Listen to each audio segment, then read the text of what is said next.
성경에 투시의 은사로 기록된 부분은 없습니다. 심령 감찰, 즉 지식의 말씀의 은사를 말하는 것이므로 이것에 대해 설명을 드리겠습니다. 성령이 나타난 은사 바로 가지 중에 지식의 말씀 은사가 있습니다. 일반적으로 많은 사람들이 이 은사를 성경에 지식이 많은 사람을 일컫는 것을 알고 있습니다. 그러나 그렇지 않습니다. 적어도 삼위일체 되신 성령님께서 부여주시는 은사입니다. 그러므로 세상의 지식과 같은 그런 것을 오해해서는 안 됩니다. 하나님은 우리의 심령을 감찰 투시하고 계십니다. 먼저 심령 감찰 투시의 용어에 대해서 설명하면 이렇습니다. 투시라는 이 용어는 사람의 생각을 깨뜨려 보는 것을 의미할 때 사용합니다. 국어사전은 막힌 문제를 환히 꿰뚫어 봄 또는 대상이 내포된 의미까지 봄이라고 설명하고 있습니다. 이 단어는 주로 심리학 또는 의학에서 사용하는 용어인데 심리학에서는 정상적인 감각으로 알 수 없는 것을 인지하는 일, 먼 곳에서 일어나는 일, 봉투 속에 들어있는 내용 물자를 알아맞히는 일로 설명할 때 사용하는 단어입니다. 그리고 의학에서는 엑스단을 써서 형광판 위에 투영된 인체의 내부를 검사, 진단하는 방법을 의미할 때 투시라는 용어를 사용합니다. 이 단어를 성경에서는 감찰하다고 표현하고 있습니다. 사무서 16장 2절, 21장 2절에 여호와는 심령을 감찰하사, 역대상 29장 17절에 여호와께서 마음을 감찰하시고, 욥기 34장 21절에 사람의 모든 것을 감찰하시나니, 데살로니가서 2장 4절, 로마서 8장 1절에 마음을 감찰하사니 등등으로 기록되어 있습니다. 그러므로 저는 이 단어를 성경적인 심령 감찰로 대체해서 사용하려고 합니다. 그러나 심령 감찰 용어를 일부 세상 사람들이나 성도님들이 잘 이해하지 못하기 때문에 심령 감찰 투시라고 중복하여 사용하는 것입니다. 이 점에 이해가 있으시길 바랍니다. 투시가 심령 감찰이고 심령 감찰이 투시라는 겁니다. 이러한 능력을 일컬어 지식의 말씀 은사라고 분명하게 말하고 싶습니다. 성령의 은사로 말하면 지식의 말씀 은사가 맞습니다. 이것을 알고 말씀을 들으시고 용어를 이해하시기 바랍니다. 이 투시라는 용어는 투교의 영적 사역을 행하던 시절의 대부분의 비전문적인 사역자들이 성경 지식이 부족해서 아무런 생각 없이 사회에서 통용되고 있는 용어들을 채용했습니다. 사회에서 통용되고 있는 영적 용어들 대부분이 불교 및 사회즘에서 출발한 것들입니다. 이 땅에 기독교가 있기 전에 불교가 먼저 있으기에 이 두 분의 불교 용어가 일상화되어 있습니다. 그러므로 우리는 일반화되어버린 불교 용어를 아무런 생각도 없이 그대로 사용하는 일이 위험한 것입니다. 저는 용어를 조정하여 심령감찰 투시 심령감찰이라고 사용하는 것입니다. 하나님은 우리 안에서 사람의 사정을 쏙쏙들이 알고 계십니다. 예수를 믿고 성령으로 불세를 받고 거듭난 우리도 우리 안에 계신 성령의 능력으로 사람의 심령을 감찰하고 투시할 수가 있습니다. 하나님은 우리와 비교하지 못하는 무한한 권능을 가지고 계십니다. 하나님은 사람의 심령을 상태와 가정과 교회의 문제를 밝히 알고 계십니다. 심령의 감찰, 투시는 오직 하나님만이 하시는 영역의 깊은 문제를 성령의 주관적인 역사를 알아내는 것입니다.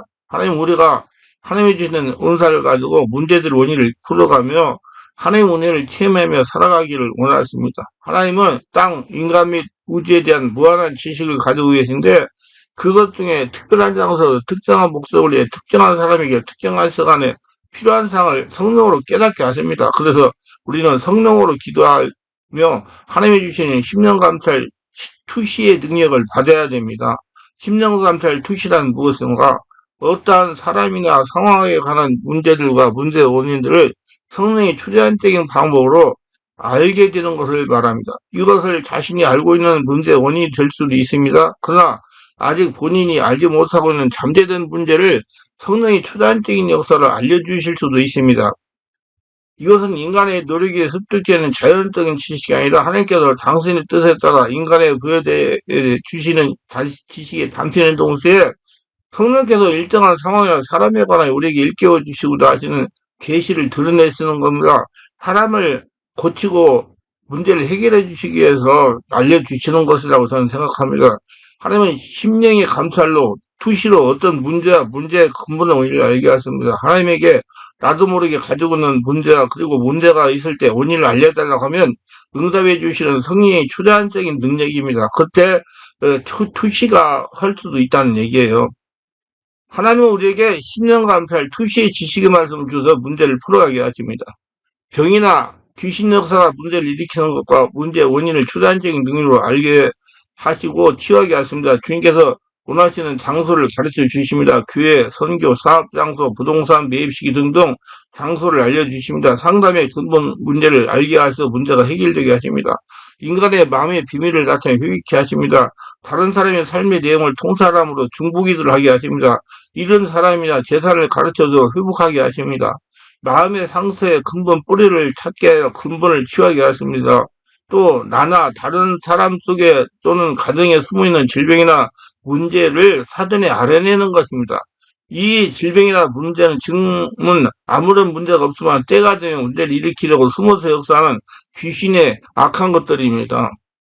예를 든다면 사람 속에 숨어 있다가 스트레스 받으면 나타내고 기다리는 것들입니다. 이는 성령의 역사에서 스스로 드러내기도 하고 기도 중에 성령께서 알려주시기도 합니다. 반드시 성령의 역사가 있어야 나타납니다.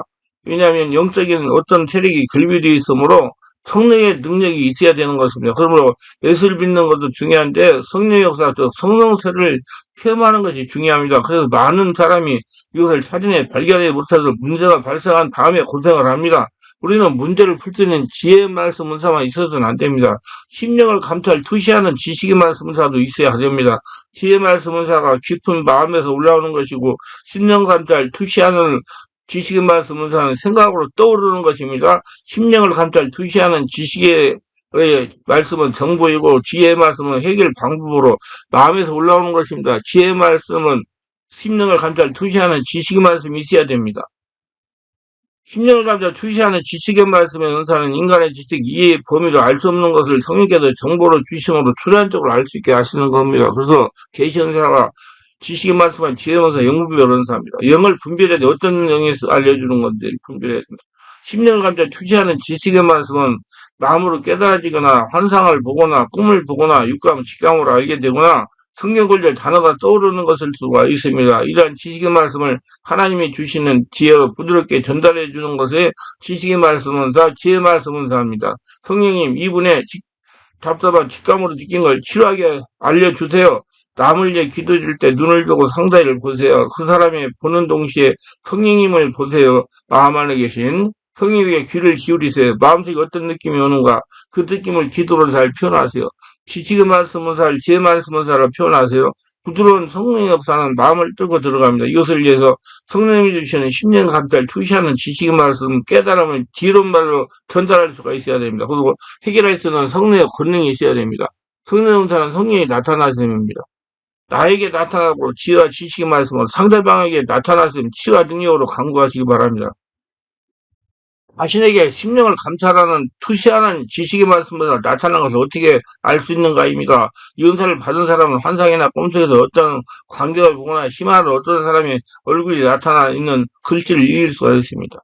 또 마음의 귀로 어떤 단어나 구절, 성경 구절을 듣게 됩니다. 이러한 영감은 여러 가지 방법으로 오게 됩니다. 약간만 비침으로 놓치기 쉽습니다. 자기 자신의 몸에 이상한 감각이나 통증을 느낌으로써 어떤 다른 사람이 고통받고 있다는 걸 알게 하십니다. 사람을 볼 때 이상한 형태가 순간 보이기도 합니다. 머리에 손을 대서 기도할 때 어느 장기가 좋지 못하다 감동이 오기도 합니다. 말씀을 읽을 때 말씀 속의 내용이 영상화되기도 합니다. 전해지는 말씀이 영적인지 혼적인지 율법인지 분별해 갑니다. 예배나 집회에 참석하여 사람들을 바라볼 때 심령 상태가 느껴지기도 합니다. 답답하게 검게 아니면 성령 충만하게 육적 충만하게 머리에 손을 놓고 안수할 때 영적인 느낌이 감지됩니다. 섬뜩함, 뻑뻑, 답답한 등의 느낌이 감지됩니다. 가정이나 어느 장소에 들어가서 영적 감동이 느껴집니다. 성령으로 충만한지 악한 영향에 눌려있는 가정인지를 알 수가 있습니다. 저는 이 지식 말씀을 가지고 침방할 때 적용하여 침방을 합니다. 꿈이나 환상으로 잘 보이기도 합니다. 황홀한 등 비몽사무간에 잘 보입니다. 성령이 충만할 때 보여요. 뇌파가 세파파일 때 아주 잘 보입니다. 최전 알파파는 돼야 돼. 안수를 할 때 자신도 모르게 어느 부위에 손이 갑니다. 이 순간에 조심해야 되면 자신도 잘못하는 지역에 가더라도 어떤 영적 느낌이 감지가 됩니다. 이런 영적 감지가 되면 심령 감자 투시가 열린 증거입니다. 계속 훈련하는 밝게 보입니다. 그래서 성령께서 알려주시는 거예요. 나를 살리기 위해서 다른 사람 나를 위해서 통해서 다른 사람 치유하기 위해서 때로는 어떤 말을 하려고 입을 열었으나 실제로 전혀 다른 내용의 말이 튀어나오는 경우와 마찬가지로 자신의 의사와 관계없는 말에 속에서부터 치솟아 오를 때가 있습니다. 결국 우리는 10년을 감찰 투시하는 지식의 말씀을 보고 듣고 읽고 알고 익히고 말하게 됩니다. 모두 다 성령으로 깊은 임재 가운데 들어가시고 이런 은사를 개발해서 사용하시려고 그러면 깊은 기도로 마음 안에서 보물을 찾는 법이라는 책이 앞으로 나올 거예요. 내가 유튜브에다 계속 올리고 있으니까 잘 들어보시고 성령 안에서 깊은 기도를 오래오래 많이 해가지고 온전히 한낱 성전이 되어야 밝히 하나님이 성령님이 보여주는 걸 보고 말아서 해결할 수가 있습니다. 잘못하면 귀신의 밥이 될 수도 있습니다. 기도합니다. 오늘도 저희 설교를 끝까지 시청하신 분들 축복가 없어서 구독, 좋아요, 알람 설정, 공유하신 분들 축복가 없어서 오늘 중간 성령 충만하게 하시고 성령으로 투시의 능력이 열려서 사람을 살리고 자기를 살리는 복된 도구로 쓰임받도록 도와주셔서 또한 치료할 수 있는 성령의 권능도 나타나게 하시고 우리가 충만하게 하소서 예수님 이름으로 기도드립니다. 아멘.